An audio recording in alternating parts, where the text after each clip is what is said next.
शहर के शोर शराबे से दूर ऊंचे पहाड़ों की गोद में बसी नीलगढ़ रियासत का अपना ही दबदबा था। यहाँ की ठंडी हवाओं में भी वहां के रसूखदार ठाकुरों के कड़े नियमों की गंध आती थी।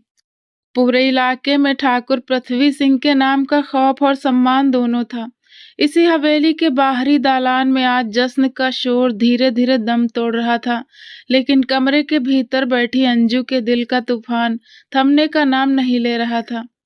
अंजू जो एक बेहद सिंपल और छोटे से गांव की रहने वाली थी, उसे तो ठीक से ये भी नहीं पता था कि फेरों और इस गठबंधन के असली मायने क्या होते हैं। उसे बस इतना याद था कि उसकी चाची ने उसे लाल रंग का भारी जोड़ा पहनाया था, आंखों में काजल डाला था और सिर पर भारी दुपट्टा ओढ़ाकर इस सजे धजे कमरे में बिठा दिया था। आज ये कमरा उसे किसी कैद खाने से कम नहीं लग रहा था। वो कमरे के कोने में बने बड़े से नक्काशीदार पलंग पर सिमटी बैठी थी, जहां गुलाब की पंखुड़ियों की तेज महक उसका दम घोट रही थी। तभी दरवाजा खुलने की आवाज आई और उसका पूरा वजूद कांप उठा। अंकित, जिसकी कद काठी और रसूख के किस्से पूरे इलाके में मशहूर थे, कमरे में दाखिल हुआ। अंकित ने दरवाजा बंद किया और अपनी शेरवानी के बटन खोलते हुए उसकी तरफ बढ़ा। अंजू ने डर के मारे अपनी आंखें जोर से मींच ली। अंकित ठीक उसके सामने आकर रुका। उसकी प्रभावशाली शख्सियत का साया अंजू पर पड़ रहा था। सिर उठाओ अंजू, अंकित की आवाज में एक खास तरह की भारीपन था, जो हुक्म भी था और सवाल भी। अंजू ने कांपते हुए धीरे से सिर उठाया। उसके मासूम चेहरे पर आंसुओं के निशान साफ दिख रहे थे। अंकित ने उसे सिर से पांव तक देखा। उसकी नजरें अंजू के बेतरतीब तरीके से पहने हुए लिबाज और उलझे हुए दुपट्टे पर रुकी। क्या तुम्हें ये पोशाक ठीक से संभालनी भी नहीं आती? अभी तुम्हें पीरियड भी ठीक से नहीं आते होंगे। उसने अचानक एक ऐसा सवाल किया जिसने अंजू को सुन्न कर दिया। उसे शायद उन शहरी कपड़ों और तौर तरीकों की समझ ही नहीं थी। अंकित ने एक गहरी सांस ली और उसके करीब बैठ गया। इतनी कम उम्र में हो तुम, मुझे लगता है तुम्हें तो अभी दुनियादारी की समझ भी नहीं होगी। मेरे पिता ने इतनी छोटी सी लड़की को मेरी जिंदगी का हिस्सा बना दिया। उसके लहजे में गुस्सा नहीं बल्कि एक अजीब सी बेबसी थी। अंजू की सिसकियां बंध गईं। उसे लगा जैसे वो किसी इम्तिहान में फेल हो गई हो। अब रो क्यों रही हो? पत्नी हो तुम मेरी। जो पूछ रहा हूं उसका जवाब दो। अंकित ने उसकी ठुड्डी पकड़कर चेहरा ऊपर किया। अंजू के होंठ कपकपाए। आवाज बड़ी मुश्किल से निकली। जी, मुझे सच में ये सब पहनना नहीं आता। चाची ने लाकर दिया था पर मैंने कभी इसे पहना ही नहीं। मुझे डर लगता है ये बहुत तंग था। उसकी सादगी और मासूमियत अंकित के दिल पर किसी तीर की तरह लगी। उसकी आंखों की शक्ति थोड़ी कम हुई। तुम्हारी चाची ने तुम्हें कुछ सिखाया नहीं? अंजू ने ना में सिर हिलाया। वो कहती थी कि वक्त के साथ सब आ जाएगा। अंकित के होठों पर एक हल्की सी मुस्कुराहट रेंग गई। वक्त तो अब आ गया है अंजू। अगर कोई चीज नहीं आती तो इसका मतलब ये नहीं कि तुम उसे छोड़ दो। सिखाने वाला भी तो होना चाहिए ना। उसने अपना हाथ आगे बढ़ाकर अंजू के बालों में लगी पिनें निकालना शुरू किया, जिससे उसके काले बाल कंधों पर बिखर गए। अंजू की सांसें जैसे थम सी गई। इधर आओ, मैं तुम्हें बताता हूँ कि खुद को कैसे संवारा जाता है और इन परिधानों को कैसे पहना जाता है। अंकित की आवाज अब मखमली हो चुकी थी। वो धीरे से उसके करीब आया। उसकी नजदीकी से अंजू के जिस्म में एक सनसनी सी दौड़ गई। अंकित के हाथ अंजू के रेशमी लिबास पर रेंगने लगे। अंजू ने घबराकर उसका हाथ रोकना चाहा, लेकिन अंकित की पकड़ नरम मगर मजबूत थी। डरना बंद करो, अब हम एक बंधन में हैं, उसने फुसफुसाते हुए कहा। अंकित ने बड़ी नजाकत से उसके कंधे से दुपट्टा और लिबास की तहों को ठीक करना शुरू किया। अंजू ने शर्म से अपनी गर्दन झुका ली और आंखें मूंद ली। जब ठंडी हवा उसके कंधों से टकराई तो वो सिहर उठी। अंकित ने उसे खुद के करीब किया। उसकी सांसों की गर्मी अंजू की गर्दन पर महसूस हो रही थी। उसने धीरे से अपनी नजदीकी बढ़ाई। अंजू के मुंह से एक दबी दबी सिसकी निकली और उसके हाथ खुद ब खुद अंकित के कंधों पर जम गए। अभी तो तुम्हें बहुत कुछ सीखना है अंजू। अंकित ने उसके कान के पास सरगोशी की। कमरे की मध्यम रोशनी उनके बदलते हुए रिश्तों की गवाह बन गई। इन ऊंचे पहाड़ों और दूर दराज के गांव में कानून कचहरी से नहीं, बल्कि हवेली के चबूतरे से चलता था। वहां सिर्फ एक ही नाम का सिक्का चलता था, ठाकुर पृथ्वी सिंह। लेकिन अब ये मान सम्मान और ये दबदबा एक नए वारिस को मिलने वाला था। पृथ्वी सिंह का एक ही बेटा था, अंकित, जो अब इस पूरे इलाके में अपने पिता की तरह ही ताकतवर बनकर उभरा था। अंकित का व्यक्तित्व ऐसा था कि बड़ी बड़ी सभाओं में जब वो बोलता तो लोग अपनी सांस रोककर सुनते थे। उसके नाम से ही दुश्मनों के मन में डर बैठ जाता था। उसने बहुत छोटी उम्र में ही अपने पिता का रसूख और काम करने का तरीका देख लिया था। बचपन से ही राजसी ठाट बाट में पलने के कारण उसके स्वभाव में एक गर्व और रौब आ गया था। जहां वहां अपने दुश्मनों के लिए बहुत कठोर था, वही अपनों के लिए उसका दिल मोम की तरह नरम भी था। अंकित अपनी पुरानी परंपराओं को मानने के साथ साथ नई दुनिया की समझ भी रखता था। जब वो अपनी पढ़ाई पूरी करके शहर से वापस लौटा तो ठाकुर पृथ्वी सिंह को लगा कि अब सही समय है कि वो सारी जिम्मेदारियां अपने जवान बेटे के कंधों पर डाल दें। एक बहुत बड़े आयोजन में अपने कबीले और खास मेहमानों के सामने पृथ्वी सिंह ने अपने बेटे का तिलक कर दिया। अब खानदान की वो भारी पगड़ी अंकित के सिर पर सजी थी, और उस दिन के बाद से अंकित का फैसला ही पत्थर की लकीर माना जाने लगा। उसके शब्दों के आगे किसी की कुछ कहने की हिम्मत नहीं होती थी। लेकिन इस बड़ी और आलीशान हवेली की चार दीवारी के भीतर एक और दुनिया भी थी, जिसकी कहानी थोड़ी अलग थी। ठाकुर पृथ्वी सिंह के एक बहुत करीबी और छोटे भाई जैसे मित्र थे, विक्रम सिंह। विक्रम सिंह का स्वभाव पृथ्वी सिंह से बिल्कुल अलग था। वो बहुत ही सीधे और शांत इंसान थे, लेकिन जिंदगी ने उनका साथ नहीं दिया और वो अपनी इकलौती बेटी अंजू के बचपन में ही चल बसे। पिता की मौत के बाद अंजू की माँ को उनके मायके वाले ले गए और जल्दी ही उनकी दूसरी शादी कर दी गई। इस तरह अंजू एक ही पल में पिता के साये और माँ की ममता दोनों से दूर होकर पूरी तरह अनाथ हो गई। इसके बाद अंजू को ठाकुर पृथ्वी सिंह की हवेली लाया गया। वो इसी हवेली के बड़े बड़े आंगनों में पलने बढ़ने लगी। उसकी देखरेख का सारा जिम्मा पृथ्वी सिंह की पत्नी राजेश्वरी देवी ने ले लिया। राजेश्वरी देवी अंजू की चाची तो थी, लेकिन उनके दिल में प्यार से ज्यादा कड़ाई और हुकूमत थी। हवेली की औरतों और नौकरों पर उनका इतना खौफ था कि जब वो बोलती तो सामने वाले के पसीने छूट जाते थे। अंजू स्वभाव से ही बहुत नाजुक, डरी सहमी और भावुक लड़की थी। अनाथ होने के दुख ने उसे और भी शांत बना दिया था। वो अपनी चाची से बहुत ज्यादा डरती थी। राजेश्वरी देवी की ऊंची आवाज सुनते ही उसका दिल जोर जोर से धड़कने लगता था। इसीलिए वो अपना ज्यादातर समय अपने कमरे में या हवेली के उन हिस्सों में बिताती थी जहां चाची का आना जाना कम हो। वो उनके सामने आने से बचती और उनके हर हुक्म को बिना कुछ कहे मान लेती थी। वक्त गुजरता गया और अब अंजू 18 साल की हो चुकी थी। अभी उसने बचपन की दहलीज पार ही की थी कि उसकी जिंदगी का एक और बहुत बड़ा फैसला ले लिया गया। खानदान की सबसे बड़ी और कड़ी परंपरा यह थी कि बेटियों की शादी कभी खानदान या बिरादरी से बाहर नहीं की जाती थी, और बड़े ठाकुरों के लिए तो ये नियम और भी सख्त थे।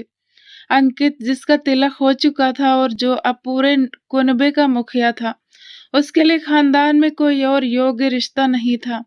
दूसरी तरफ अंजू की जिम्मेदारी भी इसी हवेली पर थी। ऐसे में परंपरा की बेड़ियों ने इन दो बिल्कुल अलग इंसानों को एक बंधन में बांधने का फैसला कर लिया। अंकित चाहे कितना भी पढ़ लिख गया था, पर वो अपने पिता के फैसलों के खिलाफ नहीं जा सकता था। उसके लिए अपनी मान मर्यादा और परंपरा को बचाना ही सबसे बड़ा काम था। उसने कोई विरोध नहीं किया और चुपचाप अंजू से शादी के लिए हाँ कर दी। सच तो यह था कि अंकित ने आज तक अंजू को कभी आंख भरकर देखा भी नहीं था।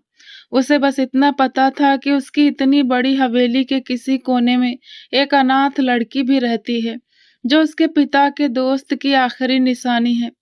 वो कैसी दिखती है, क्या सोचती है, अंकित को इस बारे में कुछ भी मालूम नहीं था। इसके 2 कारण थे। एक तो ये कि वो बहुत समय तक पढ़ाई के लिए शहर में रहा और दूसरा ये कि अंजू हमेशा खुद को सबसे छिपा कर रखती थी। अंकित बहुत समय तक पढ़ाई के लिए शहर में रहे थे और जैसे ही वे वापस लौटे उन्हें खानदान का मुखिया बना दिया गया। इसके बाद तो पंचायत के फैसले, जमीनों के लफड़े और इलाके की दूसरी समस्याओं को सुलझाने में उनका इतना समय निकल जाता कि उन्हें घर वालों से और खासकर हवेली की औरतों से मिलने का समय ही न मिलता। आज पूरी हवेली रोशनी से नहाई हुई थी और शहनाइयां गूंज रही थी क्योंकि आज अंकित और अंजू की शादी हो चुकी थी। हवेली के बाहरी हिस्से में ठाकुर पृथ्वी सिंह का सीना खुशी से चौड़ा हो गया था। वे आज बहुत खुश थे क्योंकि उन्होंने अपने दिवंगत मित्र विक्रम सिंह को दिया वचन पूरा कर लिया था। उन्होंने अपने मित्र की बेटी को बेसहारा होने से बचाकर अपने घर की बहू और अपने इकलौते बेटे की पत्नी बना लिया था। उन्हें लग रहा था कि उन्होंने अपना फर्ज बहुत अच्छे से निभा दिया है। रात जब गहरी हुई और हवेली का शोर शराबा कुछ कम हुआ तो अंकित भारी कदमों के साथ उस कमरे की तरफ बढ़ा जिसे आज की रात के लिए खास तौर पर सजाया गया था। जब वे कमरे के अंदर आए और दरवाजा बंद किया तो उनकी नजर सामने पलंग पर पड़ी। वहां एक छोटी सी जान लाल जोड़े में सिमटी हुई कांप रही थी। अपनी इतनी कम उम्र की दुल्हन को देखकर अंकित के मन में अजीब से ख्याल आने लगे। वो जो बाहर की दुनिया के लिए एक कड़क ठाकुर थे, इस मासूम कली को देखकर भीतर से पिघल से गए। उन्होंने धीरे धीरे चलकर उसके पास खड़े होकर उसे ऊपर से नीचे तक देखा।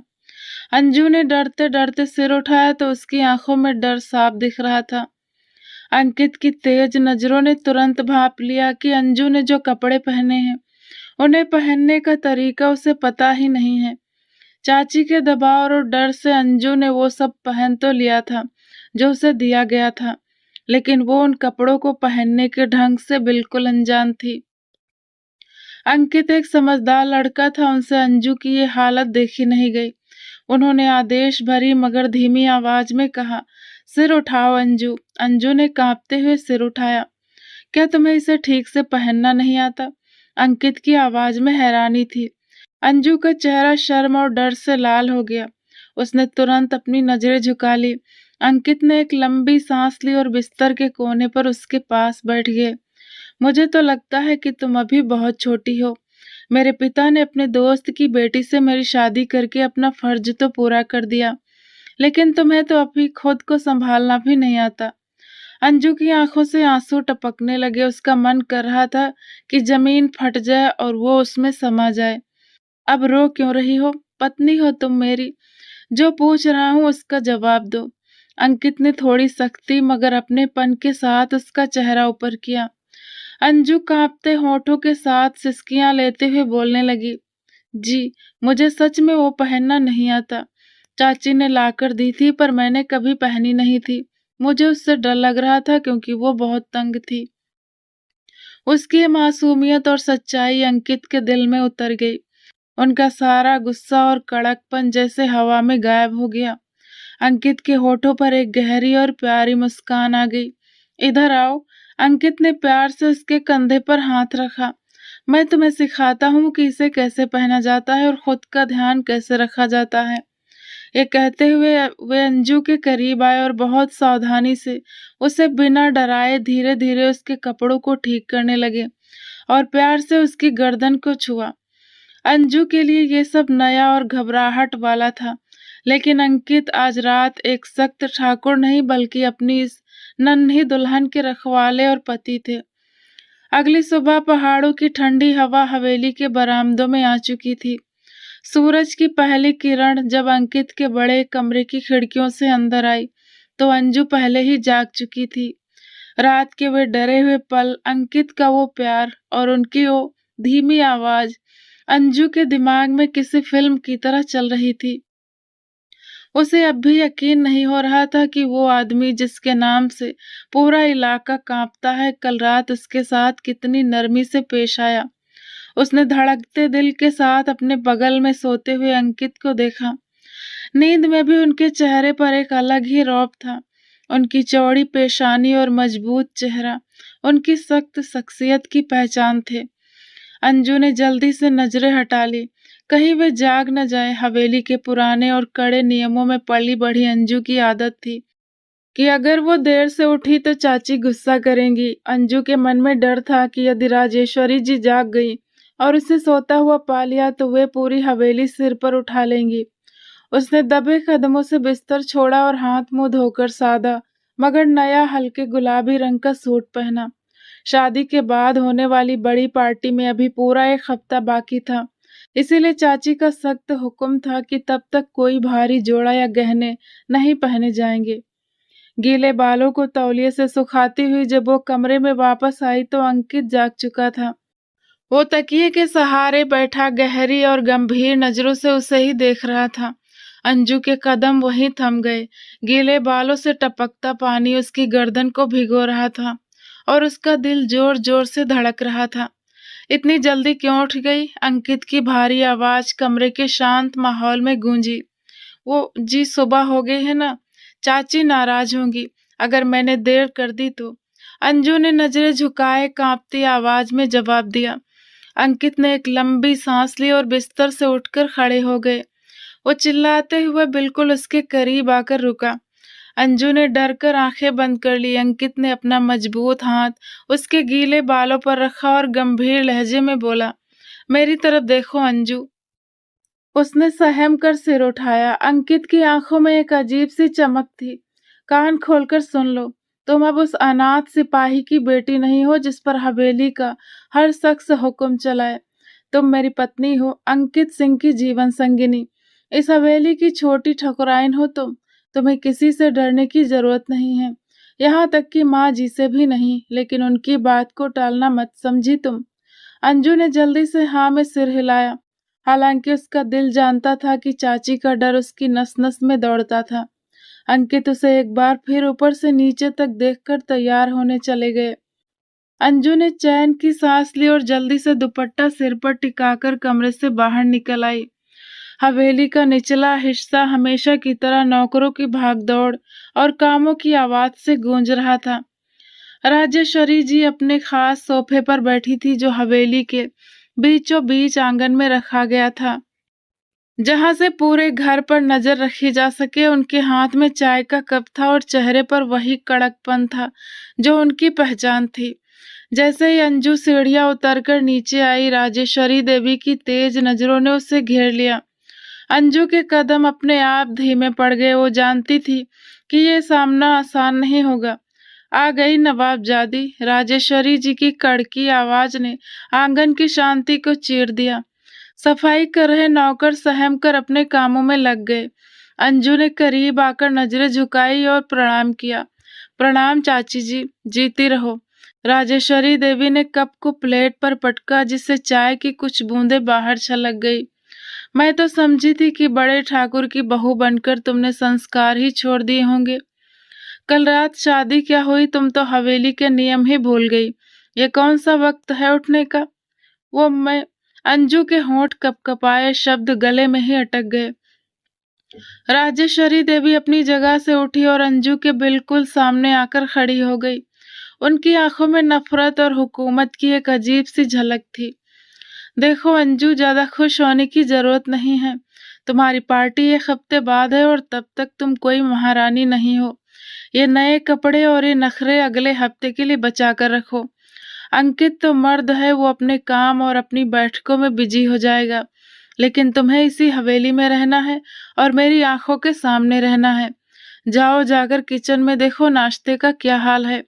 आज ठाकुर पृथ्वी सिंह के साथ इलाके के कुछ और बड़े लोग भी आ रहे हैं। अंजू की आंखों में आंसू तरने लगे। उसका मन किया कि चीख कर कहे कि अंकित ने उसे अब ये सब करने से मना किया है, लेकिन उसे बरसों से चुप रहने की आदत थी। वो चुपचाप मुड़कर किचन की तरफ जाने लगी कि अचानक सीढ़ियों से उतरते भारी कदमों की आवाज ने पूरे आंगन का माहौल बदल दिया। अंजू, वहीं रुक जाओ, अंकित की गरजदार आवाज गूंजी। राजेश्वरी देवी के चेहरे का रंग एक पल के लिए उड़ गया, लेकिन तुरंत ही उन्होंने एक झूठी मुस्कान चेहरे पर सजा ली। अंजू पत्थर की तरह वहीं रुक गई थी। ठाकुर अंकित सिंह सीढ़ियां उतरकर नीचे आ रहे थे। उन्होंने गहरे नीले रंग के कुर्ते पर काली जैकेट पहन रखी थी, सिर पर पगड़ी सजी थी और उनके जूतों की आवाज उनके रौब को साफ बता रही थी। वे सीधा राजेश्वरी देवी के पास आए। माँ जी प्रणाम, अंकित ने सम्मान के साथ मगर एक गरिमापूर्ण दूरी रखते हुए कहा। जीते रहो मेरे बच्चे, भगवान तुम्हारी तरक्की और रुतबा हमेशा सलामत रखे। राजेश्वरी देवी ने उसके माथे पर हाथ रखते हुए ढेर सारी दुआएं दे दी, मगर उनकी नजरें बार बार अंजू की तरफ उठ रही थी। अंकित ने मुड़कर अंजू को देखा, जो अभी तक डर से कांप रही थी। उन्होंने दोबारा राजेश्वरी देवी की तरफ देखा। उनके लहजे में अब बदलाव आ चुका था। अंकित के स्वर में वो नरमी नहीं थी, बल्कि एक ऐसा फैसला था जिसे टाला नहीं जा सकता था। माँ जी, मैं जानता हूँ कि आपने अंजू को अपनी बेटी की तरह पाला है और उसे संस्कार दिए हैं, लेकिन अब ये उस दिवंगत मित्र की छोटी सी बच्ची नहीं रही। ये मेरी इज्जत है, अंकित सिंह की पत्नी है। मैं नहीं चाहता कि मेरी पत्नी अब इस हवेली के कामों में परेशान हो। घर में नौकर चाकर मौजूद हैं, वे अपना काम अच्छी तरह जानते हैं। अंजू का स्थान अब यहाँ रसोई में नहीं, मेरे साथ है। शादी की पार्टी में भले ही एक हफ्ता हो, लेकिन शादी तो हो चुकी है और हमारे कुल के नियमों में शादी के बाद पत्नी का स्थान सबसे ऊपर होता है। राजेश्वरी देवी के माथे पर पसीने की बारीक बूंदें चमकने लगी। हालांकि मौसम काफी ठंडा था, उन्हें अंकित से इस तरह के दो टूक जवाब की उम्मीद बिल्कुल नहीं थी। उन्होंने बड़ी मुश्किल से खुद को सामान्य दिखाते हुए कहा, हाँ हाँ अंकित बेटा, तुम सच कह रहे हो। मैं तो बस इसे घर के कामों की देख रेख के बारे में बता रही थी। यह तो मेरी अपनी बेटी जैसी है, तू चिंता मत कर, मैं इसका पूरा ख्याल रखूंगी। अंकित ने एक गहरी नजर अपनी माँ पर डाली, जैसे वे उनके दिल का हाल जान गए हों, मगर उन्होंने आगे कुछ कहना ठीक नहीं समझा। वे चलते हुए अंजू के पास आए। उनके करीब आते ही अंजू के दिल की धड़कनें एक बार फिर बेकाबू होने लगी। अंकित ने अपना हाथ आगे बढ़ाया और अंजू के कांपते हुए ठंडे हाथ को अपने गर्म और मजबूत हाथ में थाम लिया। आंगन में मौजूद सभी नौकर ये देखकर हैरान रह गए। आज तक इस हवेली की किसी बड़े ठाकुर ने अपनी पत्नी को सबके सामने इस तरह सम्मान नहीं दिया था। पिताजी ने आज एक बहुत बड़ी सभा बुलाई है, अंकित ने अंजू की आंखों में झांकते हुए धीमी लेकिन स्पष्ट आवाज में कहा। इलाके का एक बहुत पुराना और खूनी झगड़ा है, जिसे आज हर हाल में सुलझाना है। मुझे आने में देर हो जाएगी, हो सकता है शाम हो जाए या रात भी गहरी हो जाए। अंजू ने सिर उठाकर उनकी तरफ देखा। उसकी आंखों में एक अनजानी सी चिंता थी। अंकित के लिए ये चिंता एक बिल्कुल नया और सुखद एहसास था। तुम्हें मेरे आने तक अपने कमरे से बाहर नहीं निकलना है। अंकित का ये वाक्य अंजू के लिए एक आदेश भी था और उसे चाची के कड़वे तानों से बचाने वाली एक ढाल भी। और सुनो, मेरा इंतजार करना, ये आखिरी शब्द अंकित ने इतनी धीमी आवाज में कहे कि सिर्फ अंजू ही सुन सकी। उसके गालों पर शर्म की लाली दौड़ गई। अंकित ने उसका हाथ छोड़ा और अपने अंगरक्षकों के साथ हवेली के मेन दरवाजे से बाहर निकल गया।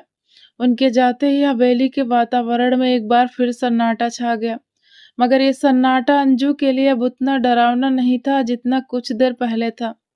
राजेश्वरी देवी ने गुस्से से पैर पटका और बड़बड़ाती हुई अपने कमरे की तरफ चली गई। अंजू भी सीढ़ियां चढ़कर वापस अपने यानी अंकित के कमरे में आ गई। उस दिन हवेली का माहौल बिल्कुल बदला बदला सा था। नौकरानियां जो पहले अंजू को एक अनाथ बच्ची समझकर सामान्य व्यवहार करती थी, आज उसे छोटी ठकुराइन कहकर बुला रही थी और सिर झुकाकर गुजर रही थी। अंजू को ये सब एक सपने जैसा लग रहा था। वो बार बार खुद को चिकोटी काट कर देखती कि कहीं वो नींद में तो नहीं।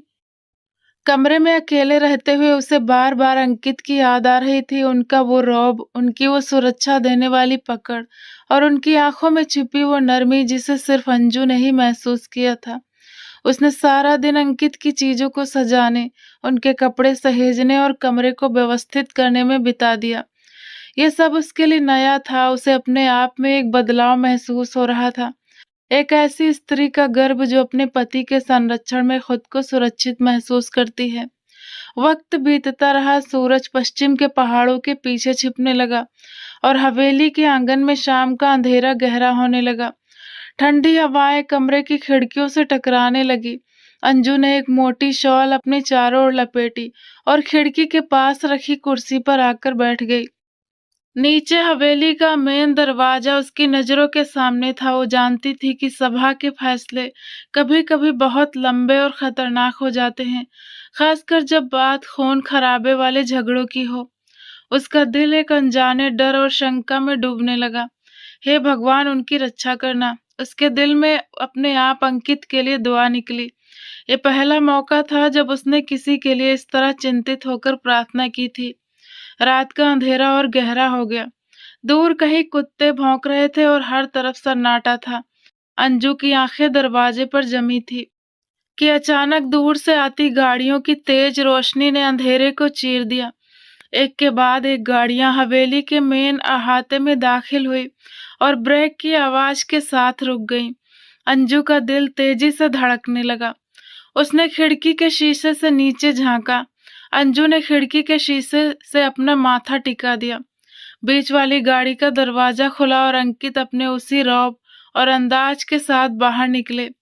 उनके कपड़ों पर धूल जमी थी और चेहरे पर थकान दिख रही थी, पर उनकी चाल में वही राजसी ठाठ था। उसने अचानक ऊपर अपने कमरे की खिड़की की तरफ देखा। अंजू जल्दी से पीछे हट गई, लेकिन वो जानती थी कि अंकित ने उसे देख लिया है। अंकित के कदम अब सीढ़ियों की तरफ बढ़ रहे थे और अंजू का दिल जोर जोर से धड़क रहा था। ये कैसा रिश्ता था? जिस इंसान से कल तक वो मौत की तरह डरती थी, आज उसी के कदमों की आहट उसके अंदर जिंदगी की एक नई लहर दौड़ा रही थी। इंतजार खत्म हो चुका था और उसके पति वापस आ गए थे। हवेली में शादी की पार्टी की तैयारियां जोरों पर थी। हर तरफ रोशनी और सजावट की बरसात थी। टेंट लग चुके थे और पकवानों की खुशबू से पूरा इलाका महक रहा था। अंजू के लिए ये सब किसी जादुई सपने जैसा था। अंकित की नरमी और उनके साथ ने अंजू के अंदर बरसों से जमी बर्फ को पिघला दिया था। उसने तो अभी डर छोड़कर खुलकर सांस लेना और जीना सीखा ही था, मगर किस्मत को शायद अंजू के होठों पर आई ये नई नई मुस्कुराहट पसंद नहीं आई।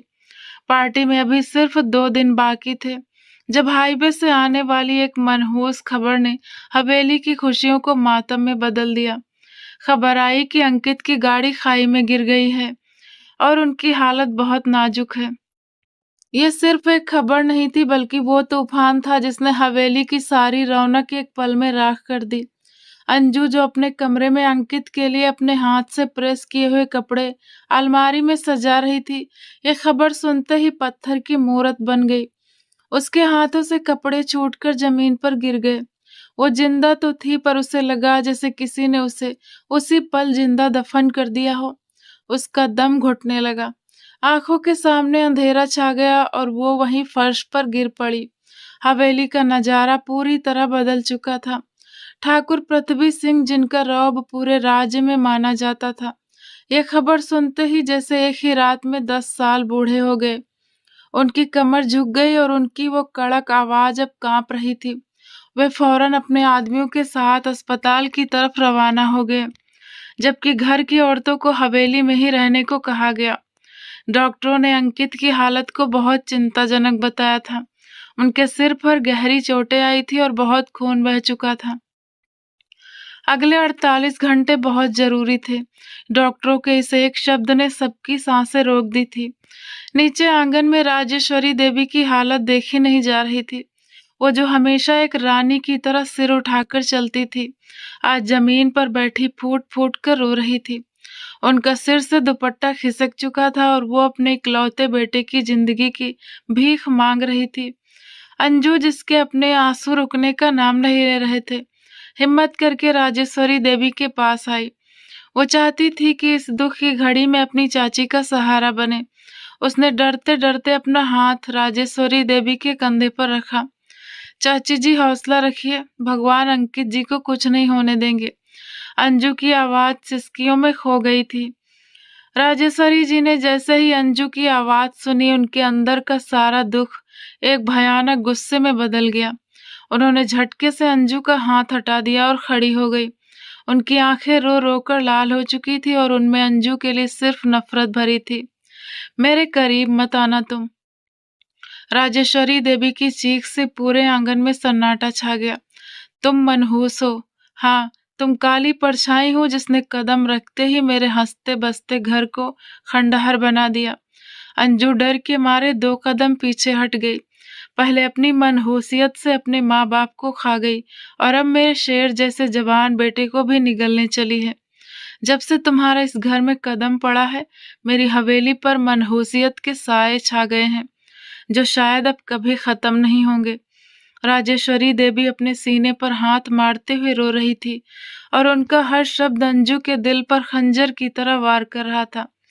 न जाने ठाकुर पृथ्वी सिंह की बुद्धि पर कौन सा पर्दा पड़ गया था कि उन्होंने तुम जैसी अनाथ और अशुभ लड़की को मेरे बेटे की जिंदगी में शामिल कर दिया।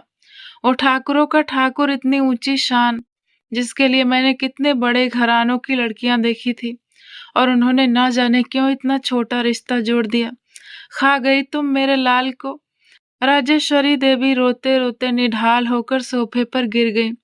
बाकी नौकरानियां फौरन उन्हें संभालने दौड़ी, मगर किसी ने अंजू की तरफ मुड़कर भी नहीं देखा। वो वहां अकेली किसी अपराधी की तरह खड़ी थी। राजेश्वरी देवी के शब्दों ने उसके अंदर उस अनाथ होने के दुख को फिर से जगा दिया था, जिसे अंकित के प्यार ने कुछ समय के लिए सुला दिया था। अंजू रोती हुई सीढ़ियां चढ़कर वापस अंकित के कमरे में आ गई और दरवाजा बंद करके वहीं जमीन पर बैठकर फूट फूट कर रोने लगी। दूसरी तरफ अस्पताल के विशेष वार्ड के बाहर एक अलग ही जंग जारी था। ठाकुर पृथ्वी सिंह कांच के पीछे से अपने जवान बेटे को मशीनों और पाइपों के बीच देख रहे थे। तभी उनका सबसे खास और वफादार साथी सुरेंद्र तेजी से उसके पास आया। उनके चेहरे पर गुस्सा था और सांसें फूल रही थी। ठाकुर साहब, सुरेंद्र ने फुसफुसाते हुए मगर कांपती आवाज में कहा, ये कोई हादसा नहीं था, हमने गाड़ी की जांच करवा ली है, ब्रेक की तारें काटी गई थी और जिस ट्रक ने टक्कर मारी वो जानबूझकर घात लगाए खड़ा था। यह सीधा सीधा जान लेने के लिए हमला किया गया था, जिसे एक्सीडेंट का रूप दिया गया है। ठाकुर पृथ्वी सिंह की आंखों में जैसे खून उतर आया। उनके बूढ़े मगर मजबूत हाथों की मुट्ठियां खींच गईं। किसने की है ये हिम्मत? पृथ्वी सिंह की आवाज में वो गरज थी जिसने अस्पताल के गलियारे में खड़े सुरक्षा कर्मियों के रोंगटे खड़े कर दिए। साहब, ये उसी गुट का काम है जिसके खिलाफ अंकित भैया ने उस दिन सभा में फैसला सुनाया था। रणविजय के लोगों ने अपने अपमान का बदला लिया है। हमारे लड़कों का खून उबल रहा है, बस आपका एक इशारा चाहिए। रातों रात उनकी हवेलियां मिट्टी में ना मिला दी तो हम भी आपके वफादार नहीं। सुरेंद्र ने गुस्से से दांत पीसते हुए कहा। मगर ठाकुर पृथ्वी सिंह कोई कच्चे खिलाड़ी नहीं थे। उन्होंने गुस्से का घूंट पिया और हाथ उठाकर सबको रोका। नहीं, कोई गोली नहीं चलाएगा, कोई हवेली नहीं जलेगी। उनका फैसला अटल था। सुरेंद्र तड़प कर बोला, पर साहब, उन्होंने हमारे होने वाले मुखिया पर हाथ डाला है और हम खामोश बैठे। मैंने कहा ना, कोई हरकत नहीं होगी। पृथ्वी सिंह की आवाज ठंडी थी। जब तक मेरा बेटा अंकित खुद होश में ना आ जाए, कोई फैसला नहीं होगा। ये लड़ाई अब उसकी है, वही उठेगा और वही अपना बदला लेगा। तुम लोग बस हवेली और अस्पताल की सुरक्षा 4 गुना बढ़ा दो। उनका कोई बंदा इधर भटकना भी नहीं चाहिए। जाओ। वक्त जैसे मुट्ठी से रेत की तरह फिसल रहा था। अस्पताल में मशीनें चल रही थी और हवेली में अंजू की मिन्नतें ऊपर वाले का दरवाजा खटखटा रही थी। उसने खाना पीना सब छोड़ दिया था। वो प्रार्थना के स्थान से हट ही नहीं रही थी। ऊपर वाले, अंजू रो रो कर विनती कर रही थी, मुझसे मेरा सहारा मत छीनना। मैंने तो कभी किसी से कुछ नहीं मांगा। जब बचपन में माँ बाप चले गए, मैं चुप रही। जब चाची ने सारी जिंदगी मुझे डांटा, मैंने कभी उफ नहीं की। पर अब नहीं। अब मैं अंकित जी के बिना नहीं जी सकती। उन्होंने मुझे जीना सिखाया और मान दिया। क्या मैं वाकई इतनी अभागी हूँ? अगर ऐसा है तो मेरी जान ले लो, पर मेरे अंकित को कुछ ना हो। डॉक्टरों ने 48 घंटे का वक्त दिया था, लेकिन इन प्रार्थनाओं के असर से अभी 36 घंटे ही बीते थे कि अस्पताल से एक ऐसा संदेश आया जिसने हवेली में फिर से जान फूंक दी। सुबह के वक्त हवेली का बड़ा गेट खुला और सुरेंद्र गाड़ी से उतरकर सीधा आंगन की तरफ भागा। उसके चेहरे पर खुशी की चमक थी। मुबारक हो मालकिन, बहुत बहुत मुबारक हो। वो आंगन में खड़े होकर जोर से पुकारा। राजेश्वरी देवी, जो सारी रात की जागी हुई सोफे पर टिकी बैठी थी, हड़बड़ाकर उठी। क्या हुआ सुरेंद्र, मेरा अंकित कैसा है? अंकित भैया को होश आ गया है, डॉक्टरों ने कहा है कि अब खतरा टल गया है, वे बिल्कुल ठीक है। सुरेंद्र ने खुशखबरी दी। राजेश्वरी देवी की आंखों में खुशी के आंसू निकल आए और हवेली के नौकर चाकर एक दूसरे को बधाई देने लगे। राजेश्वरी देवी ने तुरंत हुक्म दिया, जल्दी करो, मेरी गाड़ी निकालो, मैं अभी अपने बेटे के पास जाऊंगी। मालकिन, 1 मिनट, सुरेंद्र ने अदब से सिर झुकाते हुए कहा। फिर उसकी नजरें ऊपर बालकनी में खड़ी अंजू पर पड़ी, जो ये खबर सुनते ही खंभे के सहारे टिक गई थी ताकि वो खुशी के मारे गिर न जाए। सुरेंद्र ने थोड़ी ऊंची आवाज में कहा ताकि सब सुन सके, बड़े ठाकुर साहब का हुक्म है कि गाड़ियां तैयार हैं। लेकिन अंकित भैया ने होश में आते ही सबसे पहले अपनी पत्नी अंजू से मिलने की इच्छा जताई है। अंकित ने इच्छा जताई थी कि अंजू को तुरंत अस्पताल लाया जाए। आंगन में एक पल के लिए सन्नाटा छा गया। राजेश्वरी देवी, जो खुशी खुशी गाड़ी की तरफ बढ़ रही थी, उनके कदम वहीं जम गए। उनके चेहरे पर हैरानी और एक अजीब सी झेप के भाव आ गए। उनका वो बेटा, जिसे वे अपनी पूरी दुनिया मानती थी, मौत के मुंह से वापस आकर सबसे पहले उस लड़की को बुला रहा था जिसे कुछ घंटे पहले उन्होंने मनहूस कहकर दुत्कारा था। ऊपर बालकनी में खड़ी अंजू के कानों में जब ये शब्द पड़े तो उसे लगा जैसे उसके रुकते हुए दिल में किसी ने नई धड़कनें डाल दी हो। उसका रक्षक जाग गया था और जागते ही उसने पूरे परिवार और अपनी माँ के सामने अपनी पत्नी के स्थान का ऐलान कर दिया था। अंजू की आंखों से खुशी और कृतज्ञता के आंसू बह निकले। वो फौरन अपना दुपट्टा संभालते हुए नीचे की ओर भागी। अब उसे किसी रीति रिवाज या किसी ताने का डर नहीं था। उसका पति उसे बुला रहा था। अस्पताल के विशेष वार्ड के बाहर का माहौल, जो पिछले 48 घंटों से मातम जैसा बना हुआ था, आज वहां एक अजीब सी रौनक लौट आई थी। ठाकुर पृथ्वी सिंह के चेहरे की वो झुर्रियां, जो कल रात के दुख में और गहरी हो गई थी, आज एक जीत की मुस्कान में छिप गई थी। उनका इकलौता वारिस मौत के मुंह से सुरक्षित वापस आ गया था। ठाकुर पृथ्वी सिंह ने अपने रौबीले अंदाज में अपने खास आदमी को आवाज दी, सुरेंद्र। जी साहब। सुरेंद्र फौरन हाथ बांधकर खड़ा हो गया।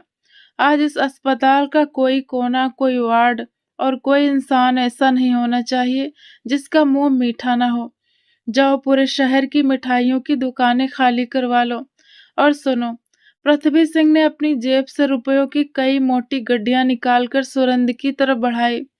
ये मेरे अंकित की सलामती की खुशी में दान के पैसे हैं। अस्पताल के हर कर्मचारी, हर नर्स, हर वार्ड बॉय और हर उस गरीब के हाथ में ये पैसे रख दो जो यहाँ अपने प्यारों के इलाज के लिए परेशान है। आज मेरी खुशी का दिन है, कोई खाली हाथ नहीं जाना चाहिए। जो हुक्म साहब, आपका रुतबा हमेशा बना रहे।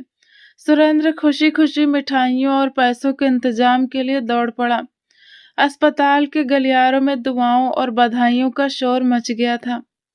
इसी खुशी के माहौल में गलियारे के एक सिरे से अंजू दिखाई दी। उसके साथ हवेली की 2 महिला सेवक और 4 सुरक्षाकर्मी थी। अंजू का चेहरा पीला पड़ गया था। आंखों के नीचे रोने और जागने की वजह से काले घेरे बन चुके थे, लेकिन आज उसकी चाल में एक अजीब सी जल्दी थी। उसका दिल सीने की पसलियां तोड़कर बाहर आने को बेताब था। ठाकुर पृथ्वी सिंह की नजर जैसे ही अपनी बहू पर पड़ी, उनकी आंखों में एक नरमी आ गई। कल रात से जिस तरह इस बच्ची ने रो रो कर उनके बेटे की जिंदगी मांगी थी, उसका असर अब पृथ्वी सिंह के व्यवहार में दिख रहा था। वह खुद चलकर उसके पास आए। जाओ बेटी, पृथ्वी सिंह ने प्यार से अपना भारी हाथ अंजू के सिर पर रखा। अंदर जाओ। होश में आते ही उसने सबसे पहले तुम्हारा ही नाम लिया है। वो तुम्हारा ही इंतजार कर रहा है। अंजू के होंठ कपकपाए। उसने हाँ में सिर हिलाया और लड़खड़ाते कदमों के साथ वार्ड के दरवाजे की तरफ बढ़ी। सेवकों ने दरवाजा खोला और उसने अंदर जाकर दरवाजा बंद कर दिया। सामने बिस्तर पर अंकित लेटा हुआ था। उसके सिर पर पट्टियां बंधी थी, माथे पर खरोच के निशान थे और बाएं हाथ में ड्रिप लगी हुई थी। खून ज्यादा बह जाने के कारण उनका रंग थोड़ा पीला पड़ गया था, लेकिन उनकी वे तेज और गहरी निगाहें आज भी उसी चमक के साथ जल रही थी। जैसे ही अंजू ने उन्हें इस हालत में देखा, उसके कदम वहीं जम गए और आंखों से आंसुओं का एक नया सैलाब उमड़ पड़ा। वो मुंह पर हाथ रखकर अपनी सिसकियां दबाने की कोशिश कर रही थी।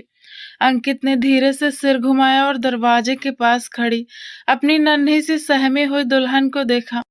उनके होठों पर एक कमजोर मगर बहुत ही प्यारी मुस्कान आ गई। वहीं दरवाजे पर खड़ी रोती रहोगी या अपने पति के पास भी आओगी? अंकित की आवाज भले ही कमजोर थी, पर उसमें बहुत खिंचाव और अपनापन था। अंजू जैसे ही होश में आई, वो तेजी से चलती हुई बिस्तर के पास आई। उसने कांपते हाथों से अंकित के दाएं हाथ को, जो बिस्तर पर पड़ा था, अपने दोनों हाथों से थाम लिया। आप अब ठीक तो है ना? अंजू की आवाज सिसकियों की वजह से टूट रही थी। मुझे तो लगा था कि मेरी मनहूसियत ने और राजेश्वरी देवी के ताने याद करके रुक गई। अंकित की आंखों में अचानक सख्ती आ गई। उन्होंने अपनी उंगली को बड़ी मुश्किल से हिलाते हुए अंजू के हाथ के पीछे फेरा। क्या कहा तुमने? किसने तुम्हें मनहूस कहा? क्या माँ जी ने कुछ कहा है? क्या चाची ने कुछ कहा है तुम्हें? अंजू ने जल्दी से ना में सिर हिला दिया। नहीं, किसी ने कुछ नहीं कहा, बस मैं बहुत डर गई थी। मैंने ऊपर वाले से वादा किया था कि अगर वो आपको मुझसे नहीं छीनेगा तो मैं कभी किसी चीज की शिकायत नहीं करूंगी। मैं आपके बिना कैसे रहती? उसके आंसू अंकित के हाथ के पीछे गिरकर उसे भिगो रहे थे। अंकित ने गहरी सांस ली। दर्द के बावजूद उन्होंने अपना हाथ खींचकर अंजू के आंसुओं से भीगे गाल पर रखा।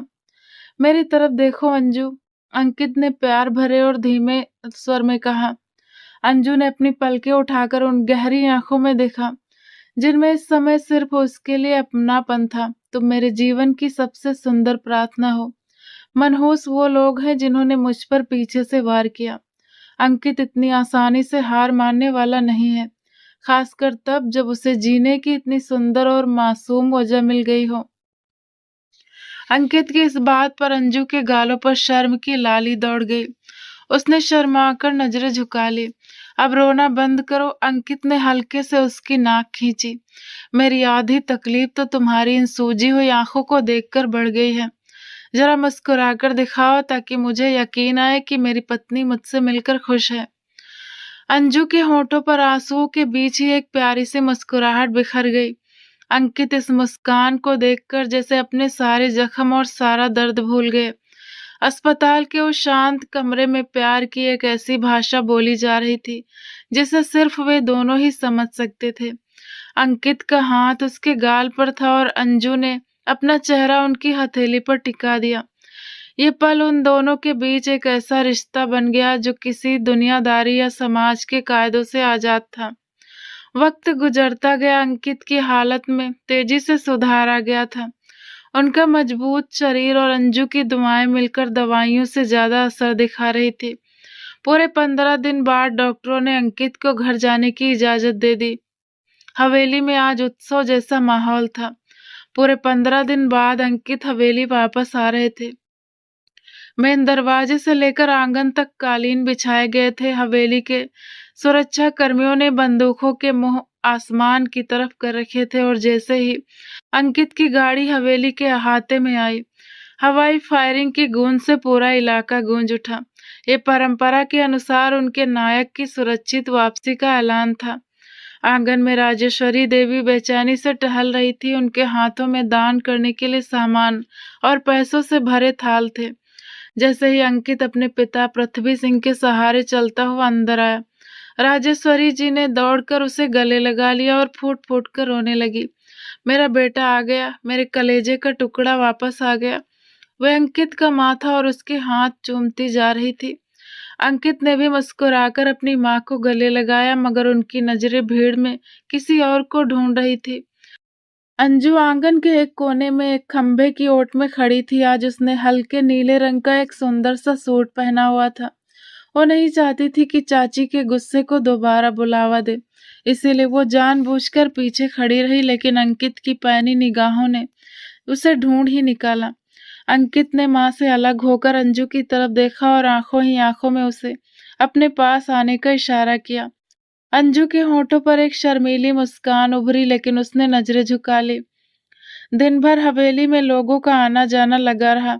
इलाके के बड़े लोग और परिवार के सदस्य अपने मुखिया का हाल चाल पूछने आते रहे। रात काफी गहरी हो चुकी थी जब अंकित हवेली के निचले हिस्से से फ्री होकर अपने कमरे में आए। उनके शरीर में अभी भी कमजोरी थी और चोटों का दर्द बाकी था। कमरे में दाखिल होते ही उसे एक बहुत सुकून महसूस हुआ। कमरे में मध्यम रोशनी थी और वातावरण में फूलों की हल्की हल्की खुशबू फैली हुई थी। अंकित धीरे से चलकर बिस्तर पर आकर लेट गया। उन्होंने सिर घुमाकर देखा, कमरे के एक कोने में आसन बिछा हुआ था। अंजू, जिसने सफेद रंग का एक बड़ा सा दुपट्टा ओढ़ रखा था, सिर झुकाए बैठी थी। रात का आखिरी पहर था और वो अपने भगवान के सामने हाथ जोड़कर धन्यवाद कह रही थी। अंकित खामोशी से लेटे उसे देखते रहे। कमरे में पूरी तरह शांति थी, सिर्फ अंजू की दबी दबी सिसकियां और उसकी धीमी प्रार्थना इस शांति को तोड़ रही थी।